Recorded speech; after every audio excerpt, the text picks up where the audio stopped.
Welcome back to my little film and TV channel. I hope you're all staying safe and well. And we're going over to Disney Plus today. Yes, something that's just finished on the 13th of July. I'm recording this on the 14th of July, the following morning. So all these scores and reviews are as at 10 a.m.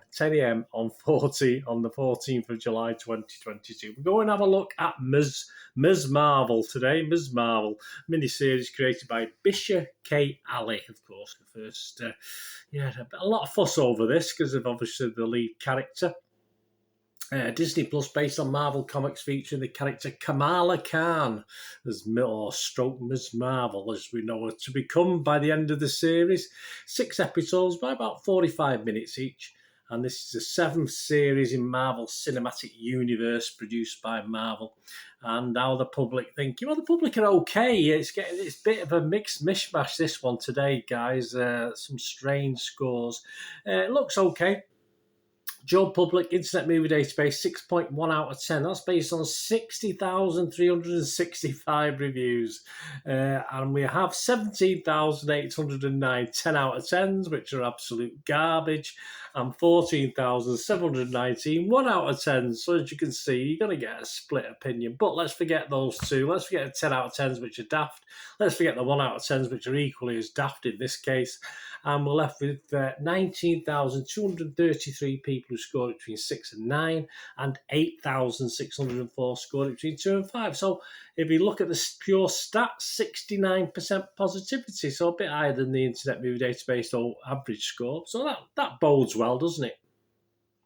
And if you look at the breakdown, that's an interesting one. If you do look at the breakdown, it's 65 positive, 16 mixed, but 115 negative. Yeah, the first load I looked at were all zeros and ones and stuff like this. So, yeah, interesting. Public generally are okay on it, but they're not by no means unanimous, as the critics feel, which we'll get onto in a minute. What's it about? What are we talking about? Kamal is a superhero fan with an imagination. Aren't all superhero fans have got an imagination? Particularly when it comes to Captain Marvel. Kamala feels like she doesn't fit in at school and sometimes even at home. Oh, bless. That is until she gets superpowers like the hero she's looked up to. There you go. We can't go far wrong. Him and Vellani getting a lot of love. Yeah, and I think deservedly so. I do have my limitations with this poor girl because I think she was asked to carry the whole thing on her own based on the co-stars who I wasn't overly impressed with, although some people were. I particularly wasn't.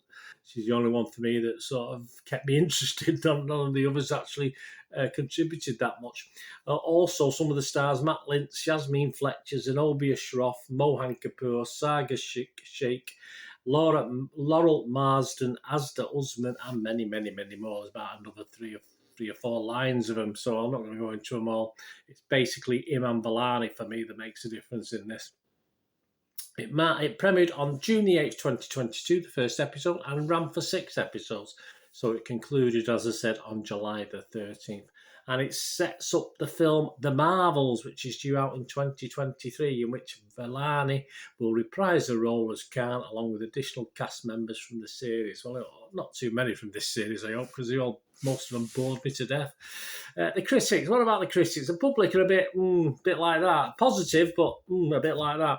Rotten Tomatoes, 98% positivity rate. What? I can't get a breakdown of this, so I go on the site. You just give me a ballpark figure, unfortunately.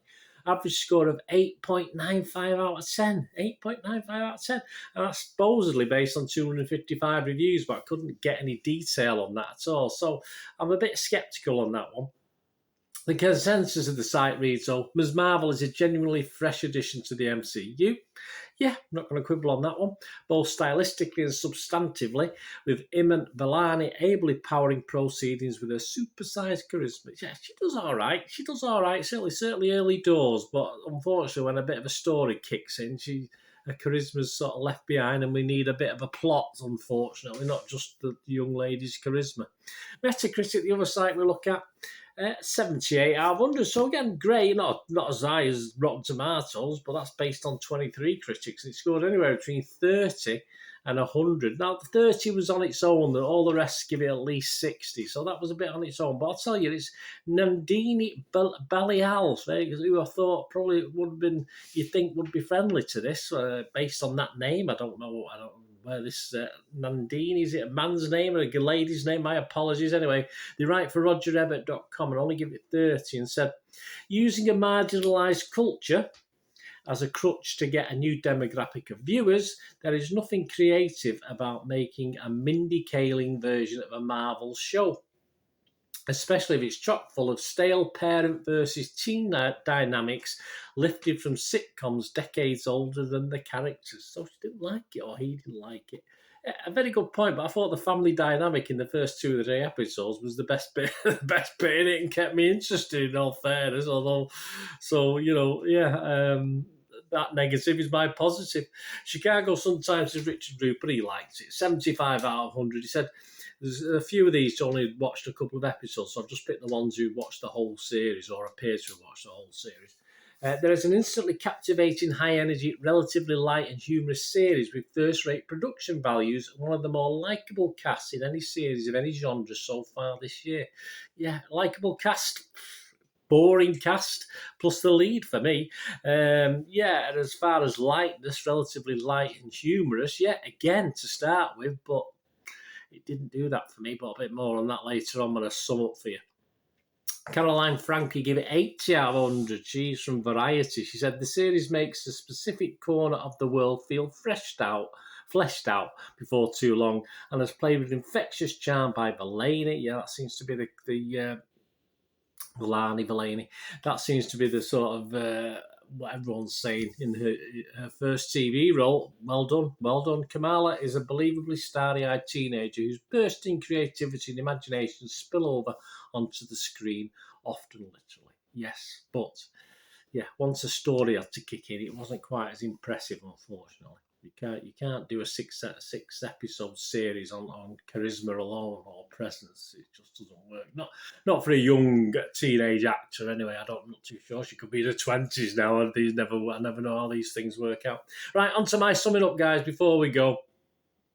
Yes, if you want to know, I mean, the thing of this, there is a slight political slant to it. I'm British, obviously. If I want to know about Pakistan and India and what those horrible bastards of British colonial power did, I can read up on it. I know I've read up on it. I know what's happened. I'm not sure I want Disney Plus telling me or Marvel telling me their potted version of it, which is a little bit of a theme throughout this, which I assume is a theme in the comic, what it's based on. So it's fair enough. As I say, it's a fantasy adventure. I don't want to be preached at or make any real delve into that too much. But all credit for trying to be different, and that's what it is. It's a different sort of superhero. It's nice to see, of course it is. But I think because of that, some of the critics have got a bit over the top because it's an Asian, Pakistani hero, an Asian hero.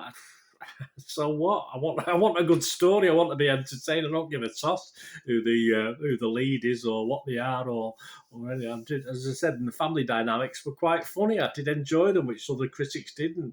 But that only lasts perhaps for 2 or 3 episodes till the story has to kick in, and we get a bit of a story that's on the face of it's okay, but it does take away from that family side, that humour side, if you like, that it's all started with.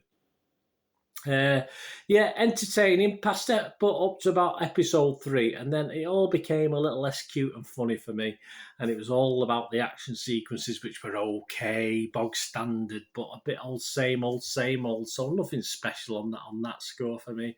I mean, where it really falls down for me is the tone. As I said, up to series 3, I enjoyed the humour side of it, the lightness of it. But there are attempts to go darker, which is fair enough. You can still have darkness and gallows humour sort of thing, but it just lessens the whole for me. The fact it goes from that humorous sort of feel to a more darker side, and it just lessens the whole series. And the lead character, a lot of charm, very likeable, as everyone's saying. But over 6 episodes, as the story kicked in, it just began to wane for me a little bit. And there's no other real characters in it to take up the slack. It's just literally the lead and nobody else. And I was very disappointed with the overall although it's an experienced cast as well, some experienced cast members, it just left me a little bit lacking, I thought. So if I was going to score it, I'm only going to give it 6 out of 10, which is a watchable score. It was okay, don't get me wrong, okay, but if I'd split that down, the first 3 episodes, if I'd come on here after the first 2 or 3 episodes, I would have been 7.5 out of 10, because I was quite impressed. I like the quirkiness, I like the unusualness of it, the family side of it. But by the last 3, it just got a bit samey as far. There's a bit of a backstory as well, which was okay.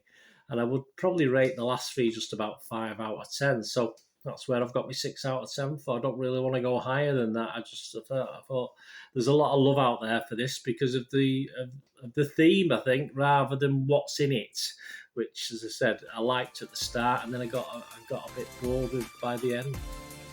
Let me know what you think, guys. Anyway, to say, great debut from the young lady. All credit to her. She's done very, very well. And possibly the only reason I watched it, I would have got even more bored. I think if she hadn't been in it playing that role, I thought she did a very, very good job. Let me know what you think, guys. Please, tweet me again. Stay safe, everyone. Thanks for watching. Bye for now.